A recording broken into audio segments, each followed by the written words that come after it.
Bonjour tout le monde, j'espère que vous allez bien. Comme vous le savez, on est samedi, c'est donc le jour du désormais célèbre point anecdote que vous attendez tous, j'en suis certain. Alors aujourd'hui, c'est une nouvelle fois à Fontainebleau que j'ai décidé de vous emmener pour vous raconter cette anecdote, et plus particulièrement dans une partie du château que vous n'avez peut-être jamais pu visiter, ou en tout cas que peu de gens connaissent réellement. Je veux parler du théâtre impérial. Mais alors pourquoi est-ce que je vous emmène dans ce théâtre spécifiquement pour vous raconter mon anecdote du jour? Eh bien, figurez-vous que c'est ici, dans ce théâtre impérial, qu'est né le premier rideau de fer. Vous savez, les rideaux de fer que l'on trouve aujourd'hui dans tous les théâtres de France et même dans les théâtres à l'étranger. Alors, pour tout comprendre, j'ai envie de revenir un petit peu en arrière. Nous sommes au XVIIIe siècle. Il faut savoir qu'il existe déjà un théâtre au château de Fontainebleau à cette époque. Un théâtre qui se trouve dans l'aile dite de la Belle Cheminée, qui a été construit par Louis XV. Mais en 1854, alors qu'il est empereur depuis seulement 2 ans, Napoléon III va décider de bâtir une nouvelle salle de spectacle à Fontainebleau, une salle plus moderne, à la mode du Second Empire, c'est-à-dire un théâtre dans un style néo-Louis XVI qui va s'inspirer notamment du petit théâtre de Marie-Antoinette qui se trouve au Petit Trianon de Versailles. Alors Napoléon III va choisir d'installer cette nouvelle salle dans la partie ouest de l'aile qu'on appelle aile de Louis XV. Pour vous repérer, cette aile de Louis XV, c'est celle où se trouve l'entrée des visiteurs quand vous venez visiter Fontainebleau aujourd'hui. Alors revenons à notre théâtre, la difficulté pour l'architecte Lecteur Lefuel qui est en charge du projet, ça va être de faire rentrer un théâtre de 400 places dans une aile qui n'est absolument pas prévue pour ça.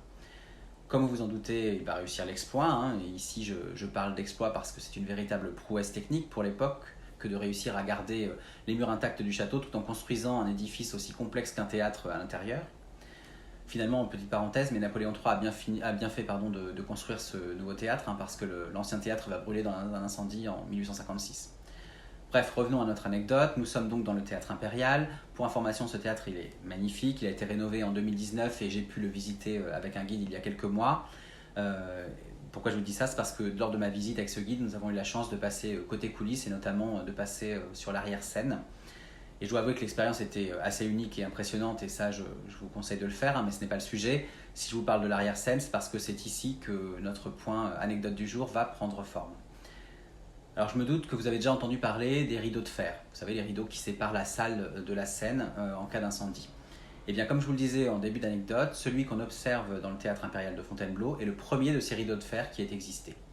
En fait, à la suite de l'incendie de l'ancien théâtre de Louis XV, on va décider d'installer pour la première fois une grille en fer, une grille qui va séparer la scène du public et qui peut être baissée en cas d'incendie pour éviter justement les accidents.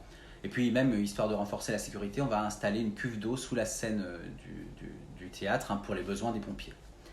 Au final, la grille va rapidement devenir un rideau de fer plus hermétique quand même, et ce système va être vite installé dans tous les théâtres de Paris, de France et puis ailleurs, à l'étranger. Comme vous le savez, c'est encore le cas bien sûr, aujourd'hui on trouve toujours ces rideaux de fer. Alors voilà, j'en reste là pour cette anecdote que je qualifierais théâtrale. Pour ma part, comme je vous le disais, j'ai eu la chance de visiter le théâtre impérial avec un guide. Si vous avez l'occasion, allez-y parce que c'est vraiment quelque chose qui vaut le coup, c'est un lieu magnifique et vraiment surprenant. En attendant d'y aller, vous pouvez aussi retrouver un article et un podcast où je raconte cette visite, mais aussi bien d'autres sur mon blog, lescarnetsdigor.fr. Et puis enfin, je vous donne aussi rendez-vous sur mes comptes Instagram, Facebook et YouTube pour découvrir d'autres anecdotes et toute mon actualité. Et je vous dis bien sûr à très bientôt.